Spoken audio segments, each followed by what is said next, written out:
بعد اگر دل چاہے تو نہا لو، نہا لو، جب نہا لو گے تو بشاشت پیدا ہو جائے گی۔ یہ فرض نہیں ہے، جسم کو سکون لانے کے لیے طریقے ہیں۔ نہا لو، مرد نہا لے، عورتیں نہا لے، نہانے کے بعد مغرب کی نماز سے پہلے بیٹھ جاؤ، مغرب کی نماز سے پہلے مسجد میں آ جاؤ، کیونکہ مغرب کی اذان سے پہلے دعائیں قبول ہوتی ہیں، دعائیں قبول ہوتی۔ جلدی آ جاؤ، جلدی آ جاؤ، آج رحمتوں والی رات ہے، برکتوں والی رات ہے، آج تو بخشش کے پروانے والی رات ہے۔ بیٹھ جاؤ، اللہ سے رو رو کے دعا کرو، اور پھر اس کے بعد مغرب کی نماز پوری پڑھو۔ مغرب کی نماز سنت و نوافل پڑھنے کے بعد پھر 6 رکعت نوافل اوابین پڑھ لو، 6 رکعت نوافل دو دو کر کے اوابین پڑھ لو۔ اوابین پڑھنے کے بعد پھر فوراً کیا کرو، ایک بار یاسین شریف اگر چاہو تو پڑھ لو، اس کے بعد 2 رکعت نفل پڑھو توبہ کی، جس کو صلاۃ التوبہ کہہ دیجئے، پھر 2 رکعت نفل عمر درازی کی پڑھ لو۔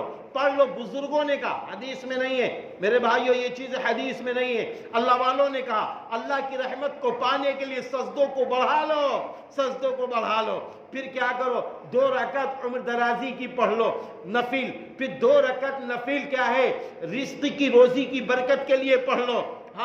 پڑھ لو، اور اس کے بعد پھر صلاۃ الحاجت کی نماز پڑھو، پھر رو رو کے گڑ گڑا کے اللہ سے مانگو، خوب رو، اپنے گناہوں پر رو، اپنے برے اعمال پر رو کہ اللہ نماز پڑھنا چاہتا ہوں لیکن پھر بھی دل نہیں لگتا ہے، اللہ گناہ چھوڑنا چاہتا ہوں پھر بھی نہیں چھوٹ رہا ہے، اے رب کریم مدد فرما دے، خوب رو۔ پھر اس کے بعد عشاء کی نماز کا وقت ہو جائے، عشاء کی نماز پڑھو، عشاء کی نماز پڑھنے کے بعد اب گھر میں پہنچ جاؤ، تھوڑا کھانا کھا لو، کیونکہ جسم کو طاقت بھی چاہیے، سنت کے مطابق کھانا کھا لو۔ پھر اس کے بعد چہل قدمی شروع کرو، چہل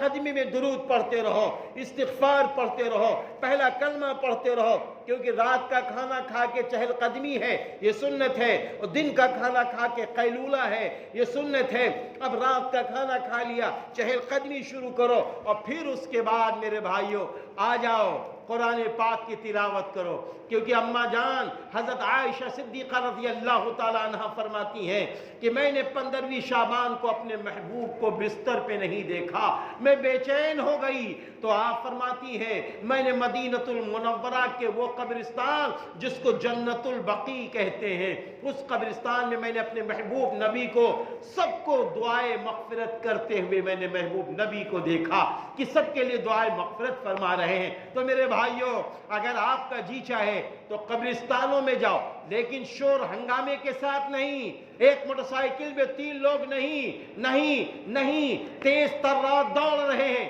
نہیں، قبرستان اگر جانا ہے تو ایسے جاؤ، راستے میں قرآن پڑھتے ہوئے جاؤ، سورہ اخلاص پڑھتے ہوئے جاؤ، قل واللہ احد یعنی پڑھتے ہوئے جاؤ، جو صورت یاد ہے راستے بھر پڑھو۔ قبرستان پہ جب پہنچو پہلے سلام کرو، پھر کوئی قبروں کو نہ روندو، پھر داہنے کھڑے ہو جاؤ، قبر کے داہنے کھڑے ہو جاؤ، ہاتھوں کو نیچے رکھو، جو کچھ پڑھا ہے کہو اے اللہ جو پڑھا ہے غلطیاں ہو معاف کر دے، اور اے اللہ اس کا ثواب جو تو نے دیا ہے کل مومن، کل مومنات، کل مسلم، کل مسلمات کو پہنچا دیجئے میرے اللہ۔ پھر اس کے بعد اللہ کے حضور کہیے اللہ یہ سارے قبرستان کے مرحومین مرحومات کی بخشش فرما دیجئے، مغفرت فرما دیجئے، اور اس کے بعد ان کے درجات کی بلندی کی دعا کیجئے۔ پھر آ جائیے مسجد میں، وہ اگر نہیں جا سکتے تو اپنے گھر سے بخش دیجئے، اپنی مسجد میں بیٹھے بیٹھے بخش دیجئے، اور پھر اس کے بعد صلاۃ التسبیح کی نماز پڑھیے،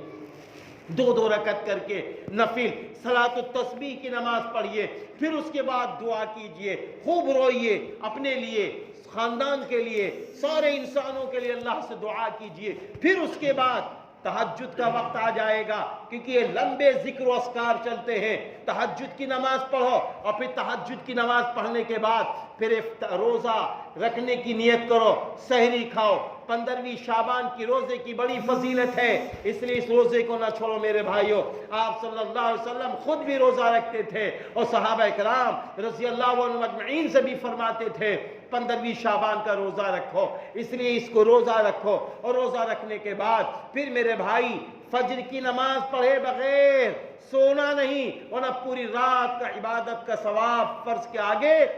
ختم ہو جائے گا۔ اس لیے فجر کی نماز ضرور پڑھو۔ اماموں کو چاہیے، امام لوگوں کو چاہیے کہ اس دن 15ویں شعبان کو اپنی فجر کی نماز ذرا سے